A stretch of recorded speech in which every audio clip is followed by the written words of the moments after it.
Now it's Sunday, October 31st. Race day. Throughout the night and early morning, thousands have been flocking into the arena known as the Super Scenic Super Speedway. It's the biggest event ever for this sandhill section of the Old North State, and more than 40,000 fans have come to North Carolina Motor Speedway to see the world's most modern racing plant. A spectator's dream with no bad seats anywhere in the 30,000-seat grandstand. They have come to breathe life into this new baby and to see the race of the year. It's the first time in 1965 that Ford has a big track challenger, and Chrysler is determined to return triumphantly after a year's absence. Certainly there is no lack of competition in the starting lineup. Richard Petty has his famed number 43 Plymouth sitting on the pole. Junior Johnson, who says this is his last race, has his Ford in the front row in the second spot. David Pearson's Dodge is in third place, meaning the top three qualifying spots were earned by drivers of three different make automobiles. Alongside Pearson on the second row is Ford's old pro Curtis Turner, just recently returned after a 4-year absence from NASCAR. The next two rows are all Fords: Marvin Panch, Fred Lorenzen, Cale Yarborough, and Dick Hutcherson.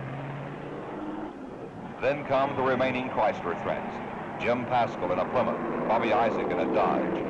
Rounding out the list of serious contenders are Ford drivers Sal McQuagg and Ned Jarrett.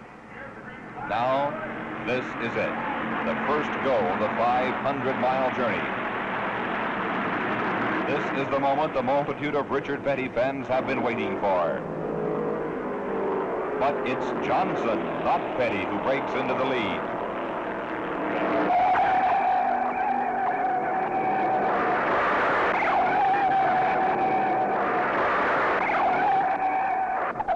The baby, known as the American 500, has its first accident less than 10 seconds after birth. What a beginning.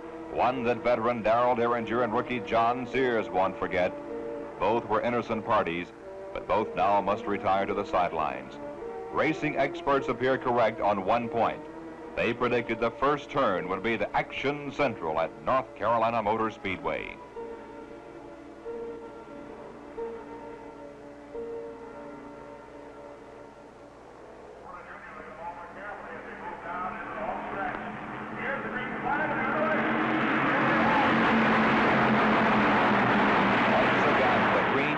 Drops, and it's Junior Johnson out front, driving his last race just like every other one, flat out and belly to the ground, but in hot pursuit are the Hemi-powered Petty Plymouth and the Pearson Dodge.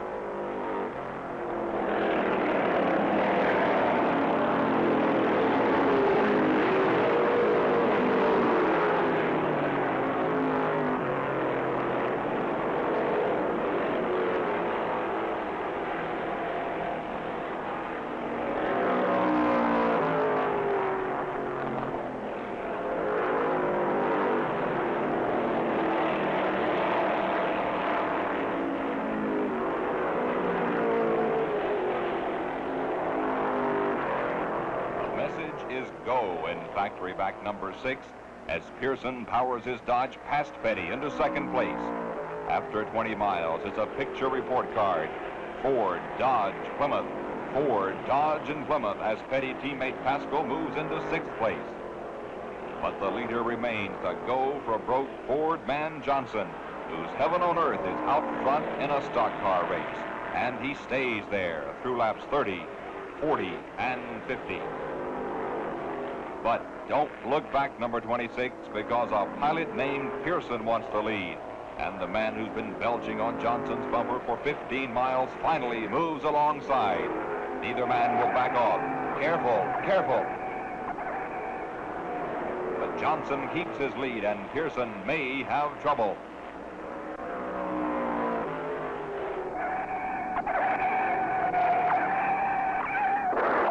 He does have trouble. It proves costly for Chrysler Corporation in the third turn. Gene Black's number 75 couldn't avoid collision, and after 58 miles, it's all over for car number 43. Richard Petty, one of Stock Car Racing's most popular drivers, finds it's a long walk home.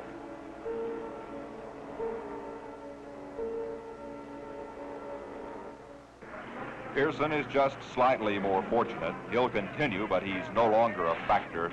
Too much time in the pits to straighten out a banged-up fender. The Chrysler threats are now just two, Isaac and Pascal, and there are 440 miles to go. That man out front just keeps on going. Johnson's been in the lead for all but 2 of the first 70 laps, yielding to Panch on a pit stop. But now there's another Hemi-powered Tiger on the prowl.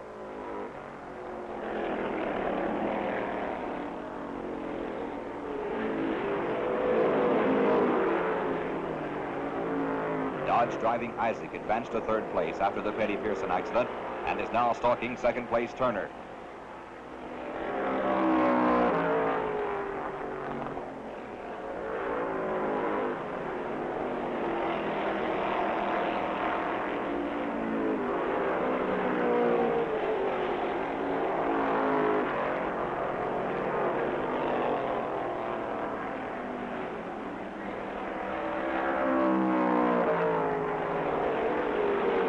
It's a duel of blood-red cars, and Isaac sweats blood before his number 35 finally overpowers the number 41 Ford.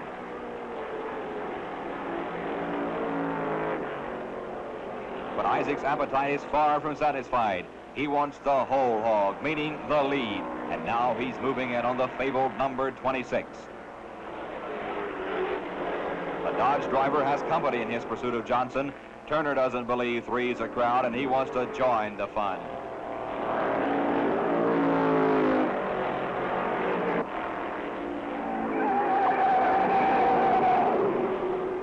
But 3 was a crowd, and the man in the middle, Isaac, made like an elephant as he went through the eye of the needle to burst into the lead. Auto Racing's 2 roughest chargers, Johnson and Turner, had just been outcharged. From 10th at the start to the lead after 82 miles, Isaac had done his job well. Certainly Johnson was impressed because he announced after the race that Isaac would drive for him in 1966. The story of the lead, the first 99 miles, was the story of Johnson and Isaac.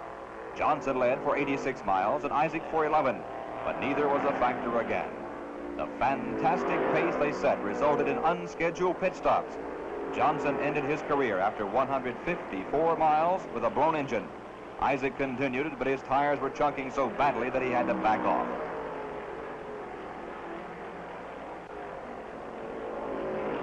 Moving into the lead for the first time is the old pro, Curtis Turner, the only one of the first 5 in the early going to be a factor anymore.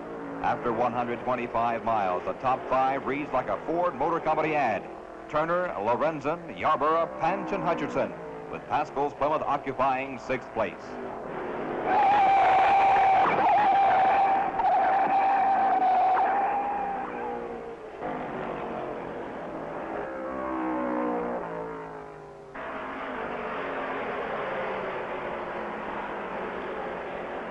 Pascal pitted on the 126th lap, and a new driver, Richard Petty, took over Plymouth number 42. But it was more than a lap in the rear of leader Turner. Turner's racer appropriately is numbered 41. That's his age, and there's considerable talk in the Chitlins and Cornbread belt that he's over the hump. But this is the Turner of old, driving with dedication and a broken rib suffered in a race 2 weeks earlier.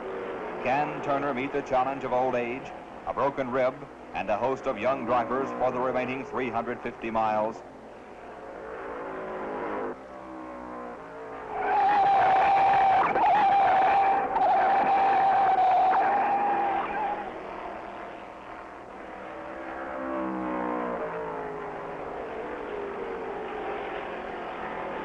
For 45 miles, Turner meets that challenge, finally relinquishing the lead to teammate Panch on a pit stop.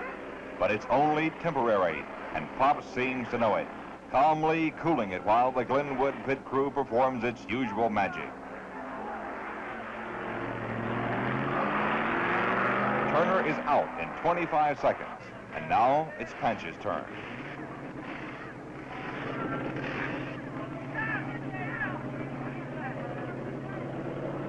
feeling of contentment prevails in the pits of the Wood brothers. Only two cars are in the same lap, Turner and Panch, and both Fords are owned, prepared, and serviced by the Wood family. After 250 miles, the man they call Old Leadfoot is still in control, with Panch running a close second.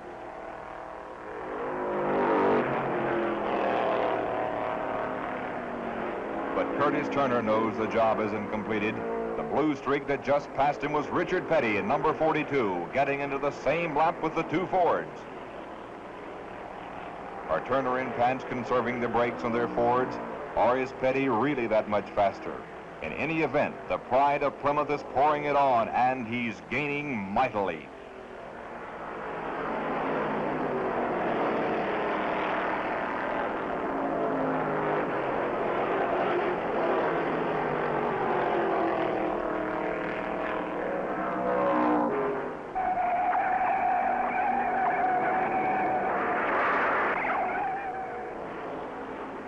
E.J. Trivett's bout with the guardrail brings out another caution flag, but it gives Petty a chance to move up closer to Turner and Panch.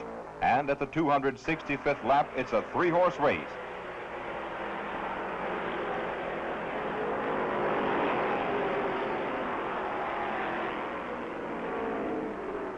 The hum of the excited crowd matches that of Petty's Plymouth as he moves ahead of Panch to take second place. Turner is aware of this new challenge, and he almost loses it in the first turn.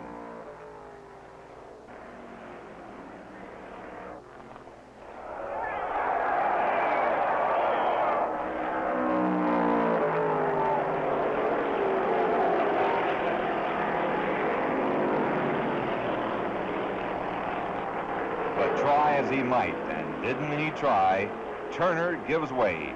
The new leader after 276 miles is apparently the people's choice, Richard Petty. It's been a long time, more than a year since Petty led at a super speedway, and he seems to be making up for lost time.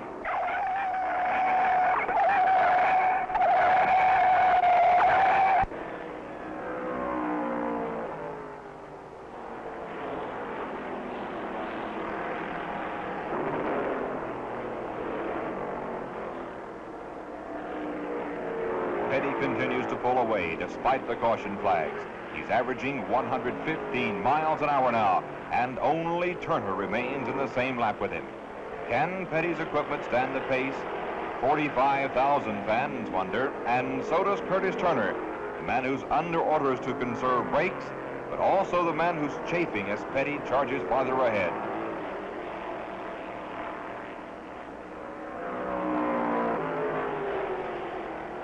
Richard Petty's father doesn't seem worried. Only happiness lines Lee's face as his son streaks by Turner and goes into a lap lead. It's the first time during the day that one driver has been in a lap by himself. At the 350-mile mark, it's Petty all alone, and then a flock of Fords, Turner, Jarrett, Yarborough, and Panch, all just waiting for something to happen to the leader.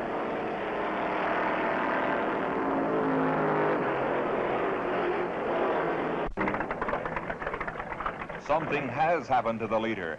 This stop wasn't on the schedule.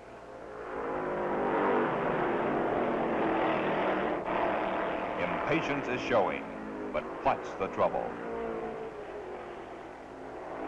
This is the worst moment in auto racing. Sitting on the sidelines and watching the race go by. You're defenseless. From a lap lead, Petty now finds himself behind. The frantic pit crew finally finds the trouble, a distributor cap. But now the Petty Blue is 12 laps behind, and the last Chrysler threat has been eliminated. Now all Turner has to do is fight off his fellow Ford drivers. Most persistent of his pursuers is Yarborough, a young man with greatness written all over him. Yarborough, who is still looking for Super Speedway victory #1, tries desperately to take the old pro.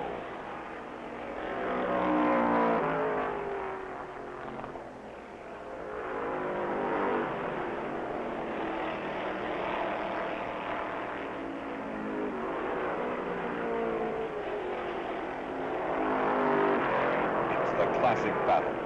Youth, meaning 26-year-old Yarborough, versus experience, meaning 41-year-old Turner. But Turner likes a challenge and is giving this youngster a driving lesson. It's been 19 years since Turner started racing, when his antagonist was just 7 years old, and the experience is paying off. The man's hungry for victory. He knows his career as a factory driver may be at stake. But Yarborough's hungry too. The question is, who's the hungrier? Turner's car, that's who. It's a quick stop at the 438-mile mark. The last pause number 41 will have to make. Just 62 miles to go, but Turner probably wishes it were 500 as Yarborough has almost a lap lead.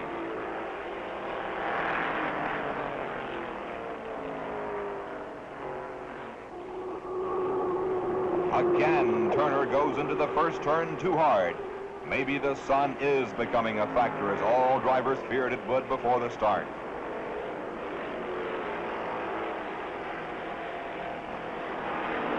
Turner gains, but ever so slowly. He needs a break, like a caution flag where he can close up. Or when was the last time Yarborough took on gas?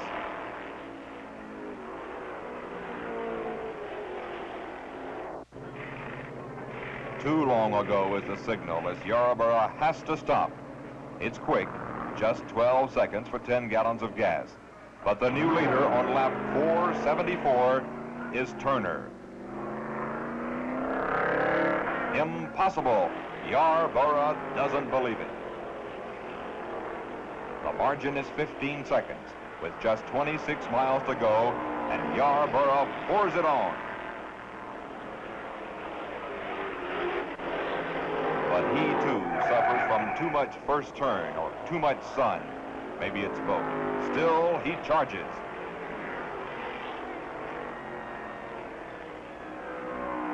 The old pro, though, isn't about to let go. Not this close. He's had too many bumper-to-bumper challenges this sunshiny afternoon to worry about anyone a straightaway behind. Now there's one to go.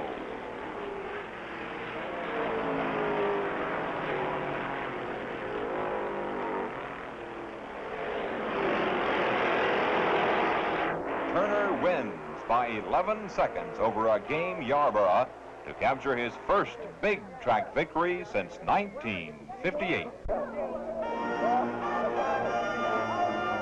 Nobody left early. They stayed for the king's coronation and to watch a hero return from exile. Challenge after challenge after challenge. All afternoon, Pops had to prove he wasn't through. Over the hill. Never was he farther back than his starting position of 4th. He led for 239 of the 500 laps. He outfoxed and outdrove stock car racing's best and won the first American 500 at an average speed of 101.9 miles an hour. Curtis Turner thrives on challenges. It's his life's blood, and victory once again is flowing through his veins.